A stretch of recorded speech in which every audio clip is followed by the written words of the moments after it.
येथील प्रकल्प कार्यालयात दारूच्या नशेत येऊन आरडाओरड व दमदाटी केल्याप्रकरणी संग्राम मारुती परसोडे, अधीक्षक, शासकीय आश्रमशाळा सरिता, अक्कलकुवा जी. नंदुरबार यांच्या विरुद्ध गुन्हा दाखल करण्यात आला आहे।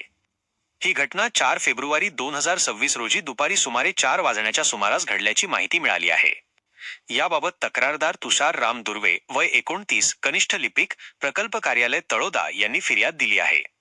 बांधकामासंदर्भात माहिती विचारण्यासाठी परसोडे यांना कार्यालयात बोलावण्यात आले होते, मात्र ते दारूच्या नशेत कार्यालयात येऊन मोठ्याने आरडाओरड, शिवीगाळ तसेच दमदाटी करत शासकीय कामकाजात अडथळा निर्माण केल्याचे फिर्यादीत नमूद आहे।